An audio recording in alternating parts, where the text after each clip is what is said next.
جمعے کے دن کی اہمیت۔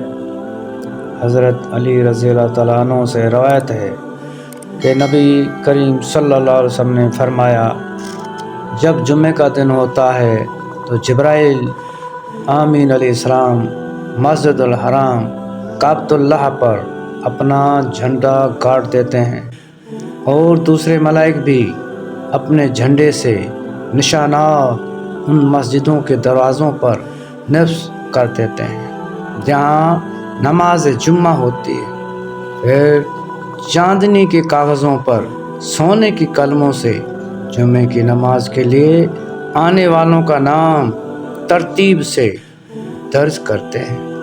جامع مسجد میں آنے والے 70 آدمی ان لوگوں کی طرح ہوتے ہیں جن کا انتخاب حضرت موسیٰ علیہ السلام نے اپنی قوم سے کیا تھا۔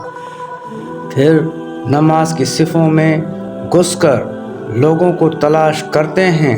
بعض فرشتے کسی نیک آدمی اور پابند صلوات جمعہ کو وہاں نہ پا کر ایک دوسرے سے دریافت کرتے ہیں کہ فلاں شخص آج جمعے کے لیے نہیں آیا، اسے کیا ہوا؟ دوسرے جواب دیتے ہیں، وہ فوت ہو گیا۔ سوال کرنے والے فوراً دعا کرتے ہیں کہ اللہ پاک اس مرحوم پر رحمت نازل کرے اور اس کے گناہ کو معاف فرمائے، وہ جمعے کا بڑا پابند تھا۔ پھر کسی دوسرے سے غیر حاضر کے لیے پوچھتے ہیں، جواب ملتا ہے وہ سفر میں ہے۔ فرشتے کہتے ہیں اللہ تعالیٰ ان کو امن و سلامتی میں رکھے اور بخیریت واپس لائے، بڑا نیک اور پابند صلوات جمعہ تھا۔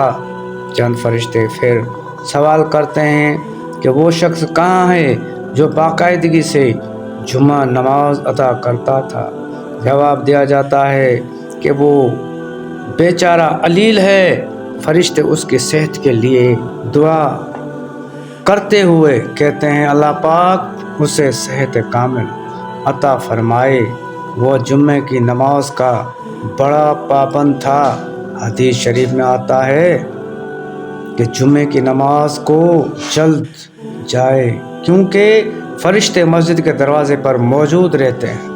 اذان کے بعد اول ساعت میں جو مسجد میں داخل ہوتا ہے گویا اس کی ایک بیش قیمت اونٹ کی قربانی کا ثواب ملتا ہے، دوسری ساعت میں داخل ہوتا ہے اس کی ایک گائے کی قربانی کا ثواب ملتا ہے، اور تیسری ساعت میں داخل ہوتا ہے اس کو ایک منڈے کی قربانی کا ثواب ملتا ہے، چوتھی ساعت میں داخل ہونے والے ایک مرغ کی خیرات کا ثواب ملتا ہے، اور جو پانچویں ساعت میں پہنچتا ہے اس کو ایک انڈے کی خیرات کا ثواب ملتا ہے۔